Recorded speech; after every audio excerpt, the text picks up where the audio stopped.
Pourquoi est-ce que les couples font beaucoup moins l'amour après un accouchement, après l'arrivée d'un nouvel enfant?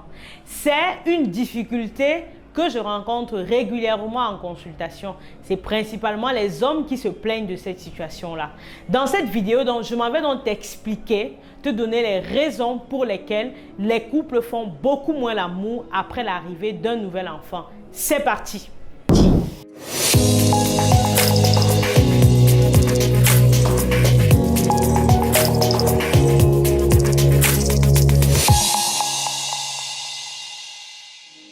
Hello! Bienvenue à toi sur ma chaîne YouTube. Je suis Linda Taku, sexologue et sage-femme.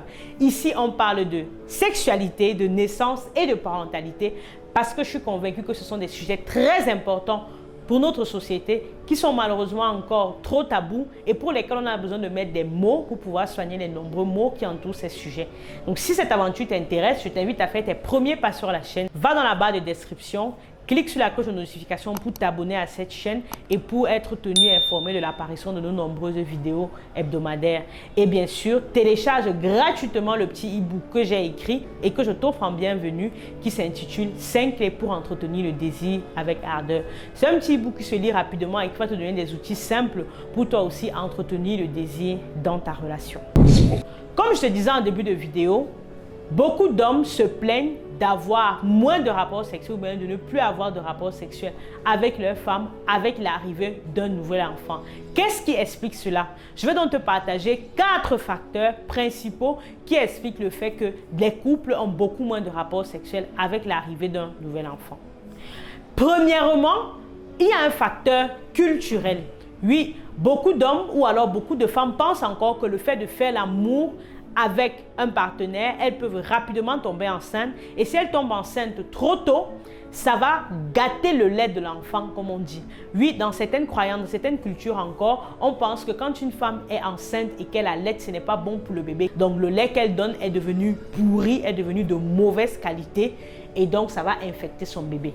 Alors à cela, il y a quelque chose qui n'est pas vrai. Non, le fait d'être enceinte ne gâte pas le lait. Par contre, effectivement, le fait de porter une grossesse pendant qu'on allaite, ça demande en fait beaucoup au corps de la femme qui en même temps doit nourrir, en même temps doit produire les éléments nutritifs pour entretenir une grossesse. Donc ça fait que ça l'épuise, ça fait vraiment qu'elle vide ses réserves à l'intérieur d'elle et ça fait aussi que chaque enfant n'a pas le temps nécessaire pour lui, que ce soit celui qui est, qui est entre les mains, qui a besoin de toute l'attention, de toute la tendresse de sa mère, de tous les éléments nutritifs dont il a besoin pour grandir, que ce soit l'eau dans le ventre. Mais en réalité, ça ne gâte pas le lait de la mère. Et donc les mères, pour se prévenir de cela, qu'est-ce qu'elles faisaient ou alors qu'est-ce qu'elles font? Parce que de nos jours, ça a quand même changé. On a des méthodes contraceptives. Eh bien, elles allaitaient longtemps pour éviter de tomber enceinte ou alors elles fuyaient d'avoir des rapports sexuels avec leur mari d'une manière ou d'une autre. Par exemple, en allant rester chez leur belle-mère, bref, c'est un membre de la famille pendant un long moment après l'accouchement, parfois 3 mois, 6 mois, 1 an, avant de revenir chez elle. Et dans ce cas, vous vous dites bien que le pauvre homme, il fait comment? Donc, voilà un facteur qui explique le fait que beaucoup de couples ont beaucoup moins de rapports sexuels ou alors n'ont presque plus de rapports sexuels après l'accouchement.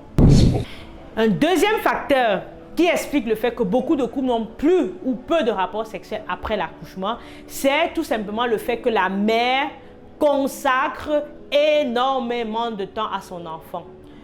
Mieux ou pire, elle déverse tout l'amour dont elle a à son enfant et donc petit à petit elle délaisse son partenaire. Le partenaire donc se sent délaissé, ils se sentent frustrés et quand on est délaissé et frustré, on reste dans son coin et cela agit en sanction sur la libido. Ça c'est du côté du père. Et du côté de la mère, elle ne ressent pas forcément l'envie d'avoir des rapports sexuels parce qu'elle est comblée du fait de l'amour qu'elle donne à son enfant. Du coup, le rapprochement, les rapports sexuels se font de moins en moins fréquents. Et donc dans certaines cultures où la polygamie est autorisée, je vais par exemple parler de mon pays d'origine, le Cameroun, et de ma culture où les hommes étaient polygames. Quand je discute avec eux et que j'essaie de comprendre pourquoi, par exemple, mes grands-parents, mes arrière-grands-parents étaient polygames, il y a ce facteur-là qui revient. Le fait que quand sa femme accouche, elle va par exemple rester chez sa mère ou chez un membre de la famille pendant un long moment pour récupérer et aussi pour s'occuper de l'enfant. Et pendant ce temps, qu'est-ce qu'il fait? Il est tout seul, il n'y a personne pour s'occuper de lui et donc il prend une deuxième femme ou alors il a d'autres épouses qui peuvent s'occuper de lui, qui peuvent garder l'intimité sexuelle pendant que l'autre femme est occupée à avoir des enfants. C'est une des raisons qu'ils m'ont dit, qu'ils m'ont évoqué pour justifier la polygamie. Mais dans tous les cas, ce que je retiens de cet épisode, de cette histoire, c'est que effectivement le fait que la mère est occupée à l'enfant et qu'elle donne beaucoup de temps, beaucoup d'amour à l'enfant, fait qu'elle n'a plus de temps ou elle n'a plus d'énergie à consacrer à la relation sexuelle qui devient quelque chose de secondaire, voire même de tertiaire. Un troisième facteur qui explique également le fait que les couples ont beaucoup moins de rapports sexuels après l'arrivée d'un enfant, c'est la fatigue. Quand je parle ici de fatigue, je parle de fatigue physique déjà pour le corps de la mère parce qu'accoucher c'est très épuisant, ça demande beaucoup à son corps et si en plus elle a eu un accouchement par césarienne qui a été plus traumatique ou elle doit prendre le temps de cicatriser, ce n'est pas le moment de faire des galipettes parce que cela peut avoir un vrai incidence sur la santé de la mère. Il peut avoir une rupture utérine, un saignement, ainsi de suite. Donc le corps est fatigué et donc il n'est pas disposé à avoir des rapports sexuels parce que n'oubliez pas que la relation sexuelle, ce n'est pas une fonction vitale. Il en est de même également chez les hommes parce que dans certains couples ou dans les familles qui sont de plus en plus nucléaires, où les couples sont seuls, je parle par exemple de l'Occident, c'est l'homme et la femme qui s'occupent de l'enfant. Donc ils gèrent à deux la logistique, déjà pour décharger un peu la mère, mais c'est une grosse logistique à gérer qui les épuise aussi. Et donc là, les rapports sexuels sont relayés au deuxième, troisième, quatrième, cinquième plan. Donc ils ont de moins en moins de rapports sexuels parce que tous les deux, ils sont fatigués à jongler entre le travail, le boulot et les enfants. Et donc ils s'adonnent beaucoup moins à une activité sexuelle. Un quatrième facteur qui est non des moindres et qui va faire qu'un couple va avoir beaucoup moins de rapports sexuels avec l'arrivée d'un nouvel enfant, c'est tout simplement les tensions. Oui, beaucoup de couples d'ailleurs se séparent avec l'arrivée d'un nouvel enfant parce qu'ils ne sont pas toujours d'accord sur la manière de faire, sur l'éducation.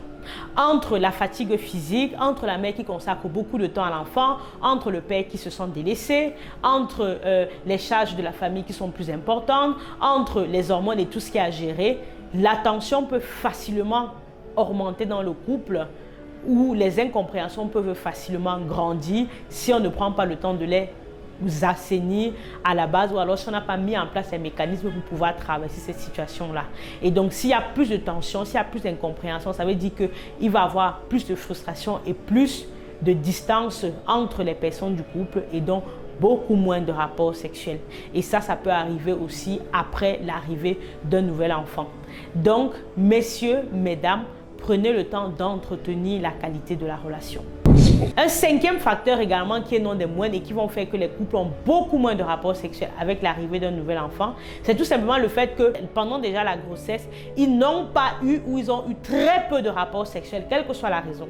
Il y a des grossesses qui sont difficiles pour lesquelles il y a une contre-indication totale à avoir des rapports sexuels parce qu'il y avait un saignement, parce qu'il y avait une poche des os rompue ou alors parce qu'il y avait un gros problème de santé qui interdisait les rapports sexuels. Donc le couple est resté 9 mois sans avoir de rapports sexuels par exemple, et donc ça a créé de la tension et le corps a commencé à s'habituer. Et en plus avec l'arrivée du bébé, si l'accouchement a été en plus difficile, s'il y a eu des problèmes et des difficultés, ça fait que le couple reste encore peut-être 3 mois de plus, 6 mois de plus sans avoir de rapports sexuels. Et donc, ils se retrouvent comme ça à faire à peu près 1 an sans avoir de rapports sexuels. Et ça aussi, c'est très difficile, que ce soit pour l'homme, que ce soit chez la femme. Et ça peut créer des problèmes de couple, des tensions, des colères, des haussements de voix et parfois même conduire à des infidélités. Voilà ce que je voulais te partager pour t'expliquer comment l'arrivée d'un nouvel enfant dans la famille peut influencer la vie d'un couple et faire qu'il y a beaucoup moins de rapports sexuels. Donc si toi aussi tu t'es retrouvé dans cette situation, sache que tu n'es pas la seule ou bien tu n'es pas le seul. Il y a beaucoup de couples qui traversent ça et sache surtout que c'est surmontable. viens apprendre, viens consulter, viens te confier, ne porte pas ce poids qui est quand même assez lourd entre la maternité, entre la vie de couple ou entre la paternité et la vie de couple. Viens consulter, viens demander de l'aide, viens avoir une oreille attentive qui pourra t'écouter, t'aiguiller et te donner des outils simples pour pouvoir y remédier. Et bien sûr, je t'attends en commentaire pour que tu me dises ce que tu en penses. Est-ce qu'il y a des éléments que j'aurais oubliés? Et sur ce, je te dis à très vite.